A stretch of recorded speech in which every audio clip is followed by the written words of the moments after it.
Welcome to Proof Live, where booze brands in the right hands. On a quest for the best tipple and toast with the most exciting and respected bottlings. Competing for the 100-point perfect score Century Award and the double gold and a spot on the top shelf to be sipped, shaken, stirred, and celebrated. Slide up to the bar with the biggest names in the spirits game as they clink glasses with your hostess, legendary connoisseur Jennifer English, for intimate conversations, live tastings, product launches, and the happiest hour there is.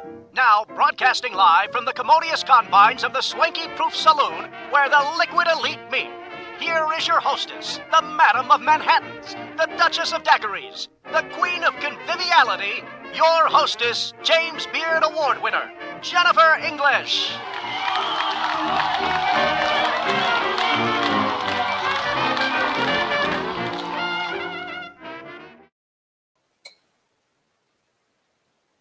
Well, hello, welcome, and cheers, everybody. Hi, I'm Jennifer English, and this is Proof Live. They say one of the nicest compliments you can pay a lady is that she's like whiskey in a teacup. In Southern Arizona, of course, it's always tequila in a teacup. Here at the Proof Saloon, we have the privilege of meeting, speaking with, and discovering some of the most delicious liquid sips there are, the biggest names in the spirits game. And the brands that come and visit us are oftentimes emerging, launching, and growing to become some of the most revered and beloved in our industry.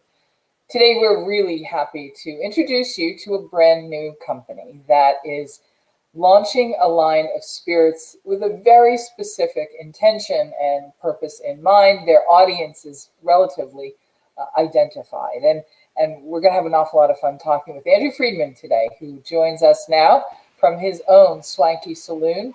Happy Valentine's Day. How are you? Well, thank you. Happy Valentine's Day to you also here in Seattle. It's a rather muted with snow Valentine's. So we get that treat about once every few years. So we're all indoors enjoying our Valentine's Day. So thank you for having me.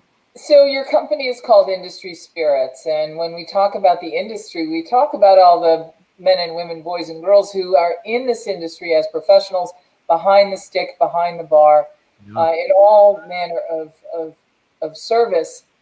And it inspired you. Can you introduce everybody to Industry Spirits? Yeah, thank you. Industry Spirits started because I owned a bar called Liberty in Seattle for 12 years. Sold that to the staff. It was their turn to take on the next big chunk of time. But I really wanted to do something larger because I noticed that we did lots of events at Liberty over the years. And I noticed that some of my favorite people are the ones traveling around the world promoting what they're doing, what they're making. And my favorites were the ones that actually did it themselves. So I decided, there should be a brand by bartenders that is a bartender-owned brand that does wells, because all my friends open up these great brands of really cool products, but there was no wells. So I thought there's a room there. And so while I tend to drink really well-crafted products, I've been a judge at ADI for years and such, I wanted something that was just every bar could have, that there was no boundaries and there were no levels people had to worry about. And it's very comped price well option. Right now we're just in Washington State, but soon we'll be going down the coast and national. Let's talk a little bit about what the word well means in this instance. Yeah. And in particular, I keep coming back to this idea that what you've created is that marvelous sweet spot where price and quality are in the intersection of flavor, and that there really is nothing better in its quality for the price. And that is a very rare, difficult thing to achieve, and you've achieved it. So would you talk a little bit about what a well is and why that would inspire you to create this company and these products? Well, I'll tell you, the inspiration, just to be honest with everybody, is after spending so many years traveling the world, going to some of the best distillate destinations, my plan was to develop a brand that could last, that had an ability to move forward without having to invest millions and millions of dollars. What was the compelling factor for a well brand? Well, wells are simply the products that when you order a vodka soda, a gin and tonic, a rum and Coke. The wells are just right there by the bartenders, literally in what we call the well of all the bottles in front of us. And the wells are the most used products in most bars and restaurants. And our job. And sometimes they're the popular brands, and sometimes they're not. You know, it's interesting when you go through the numbers of how many bars will use name products, names we all know, and how many bars just use whatever their distributor sells to them. We're lucky that we're with one of the largest distributors in the country, so we have a chance to get in those bars because we're not trying to take on the big kids. We're not trying to take on the brands that have, boardrooms that decide what happens, up to 10 years later. We're trying to figure out how to talk to bartenders in their bars. When we walk in, we can say, hey, we're bartenders also. Here's a well that's also going to give back to the community because part of every dollar, every bottle purchased, there's money that goes into that community that we save in a kitty for that community. So wells are just our method to kind of work within our own community. Will you instruct us in some of the language of the bar and behind the bar? If somebody asks for a specific brand name, what is that called? And that's how a call. Literally, that's there's the calls and the wells, and then on top of that, then there's the more expensive brands, which all have their own names depending on the category. But it's really the calls and the wells. The wells are just the ones that are, for the most part, historically nameless and just inexpensive. And the calls where someone said for years, what did they want? They wanted Johnny Walker. They wanted Bacardi. They wanted the big names that everyone recognized. For vodka, recently it's become Tito's and some of the others. Gin was named, pick the first gin off the top of your head. Many people went to Beefeater, Tanqueray. It's exactly right. It's exactly right. So those were the calls. Someone called out something special. But wells is really where the volume is because most bars don't have calls as their standard product. Most bars have something that's cost effective because they want to make sure that when someone says, I want a gin and tonic, they don't have to charge, up until recently, $8, $9, $10 for that product. It's something they could charge $5, $6 for. Tastes good, and it's exactly what the person wants because not everyone wants to have an experience when they go to a bar.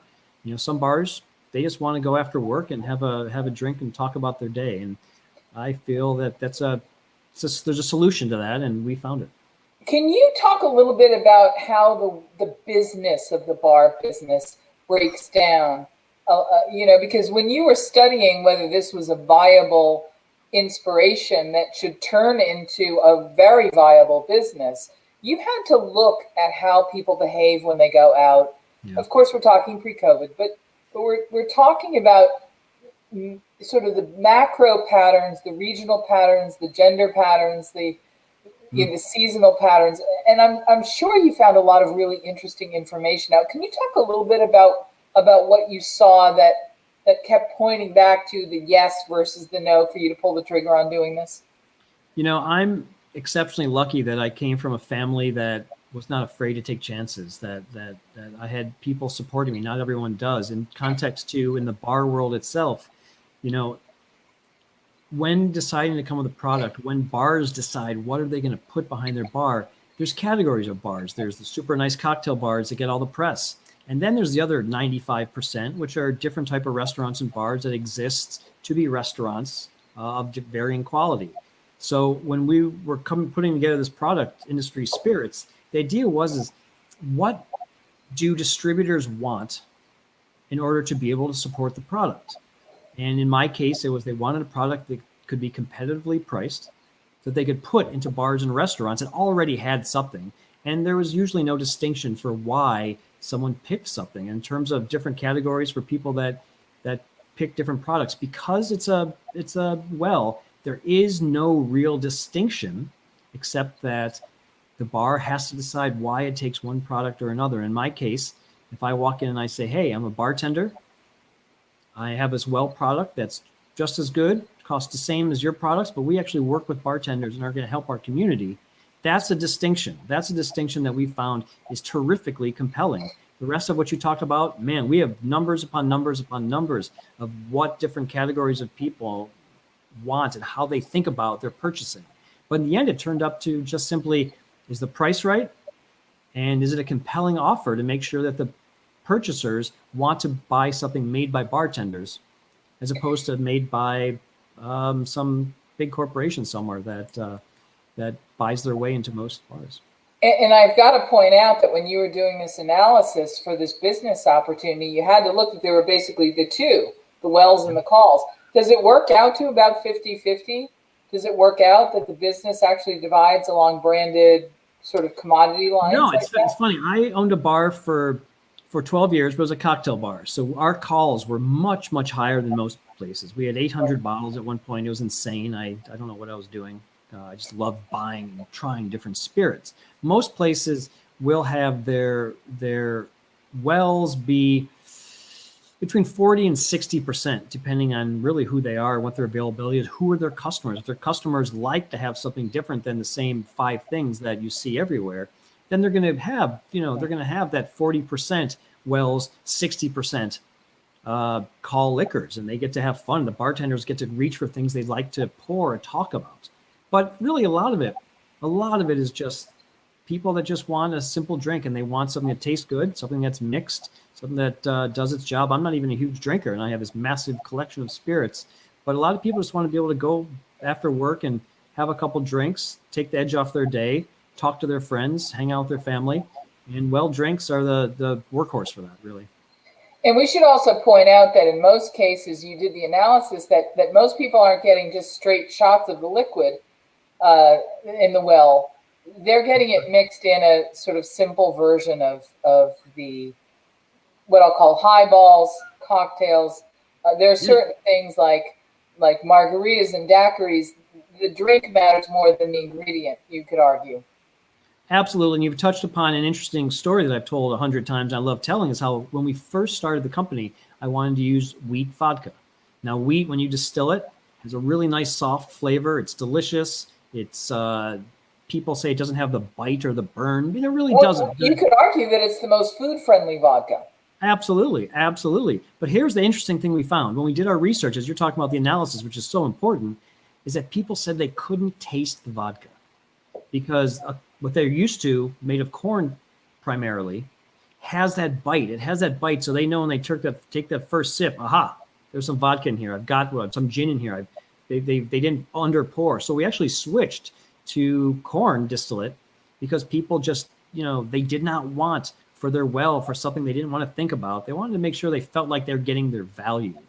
And the bars, it's important to the bars also if their customers feel that the customer recognizes that the bar is trying to give them a good value. So corn distillate was the way to go. It was pretty shocking thing to find out.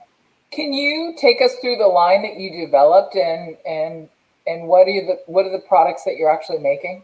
Yeah, absolutely. So to be clear, the fun thing about starting a liquor brand for me is that I don't make anything. I want to make sure my distiller friends understand I'm not trying to take any attention away from their incredible efforts. I work with a company that makes my product for me and bottles it for me. But to your specifications, I'm going to guess.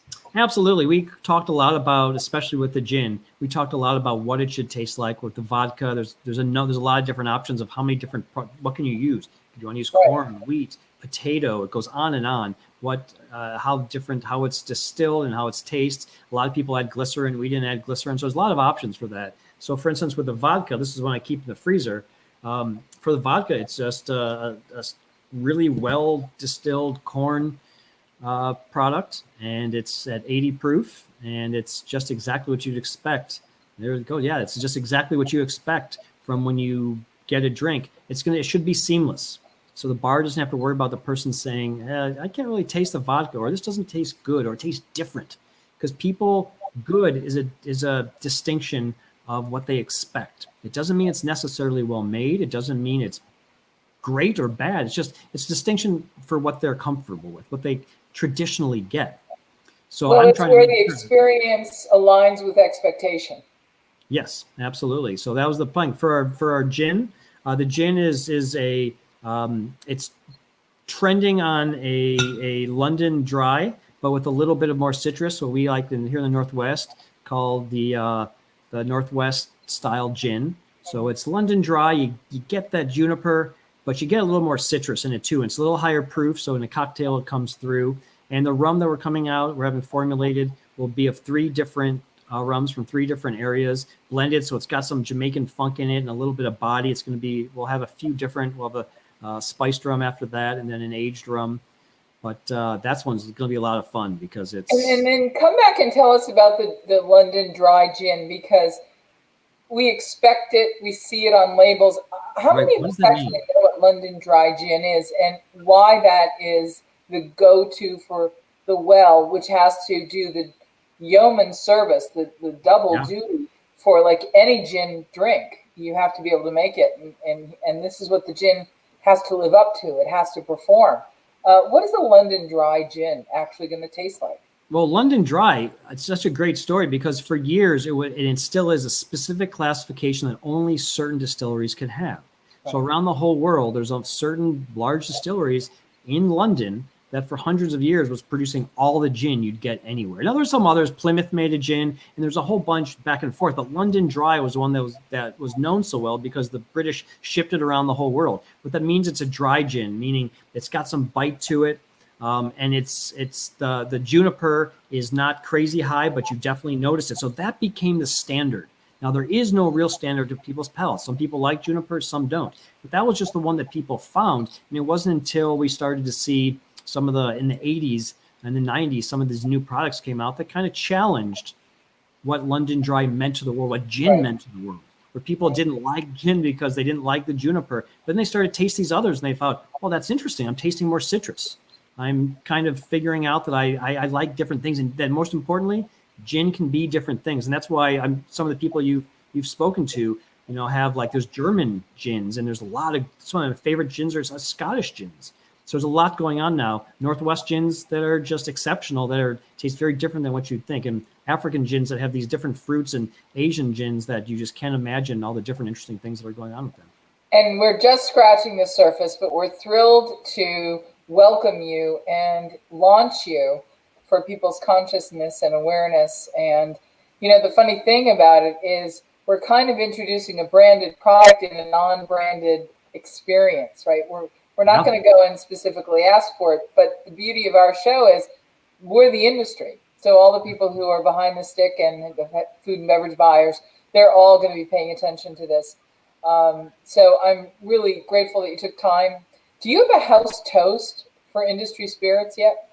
I don't. We don't have a house toast. And, I think that next time I talk to you, I will have a house toast, because you're right. We really should. We spend so much time trying to help our community right now, which is in so much trouble, that there's a lot of really basic things we've left behind. So this is the takeaway from my day-to-day talking to you, is we're going to come up with something wonderful for you next time. Well, I'd be very happy to collaborate with you on that. And I'm eager to discover what you've made. Listen, thank you so much. And thank you. Best to all of you today. Happy Valentine's Day. Cheers.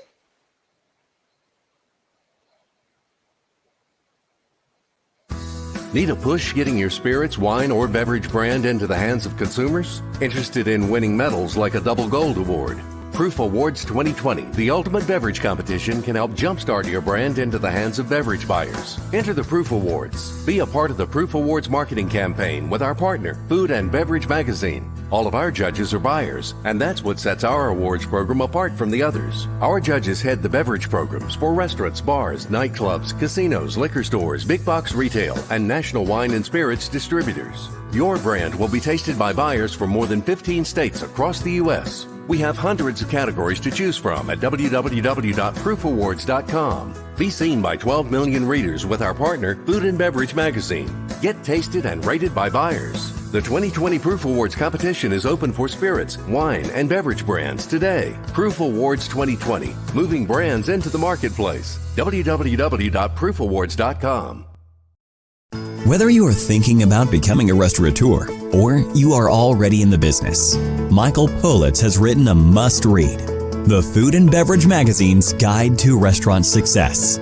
Pick up your copy today at Barnes & Noble, Amazon, Books A Million, or wherever fine books are sold.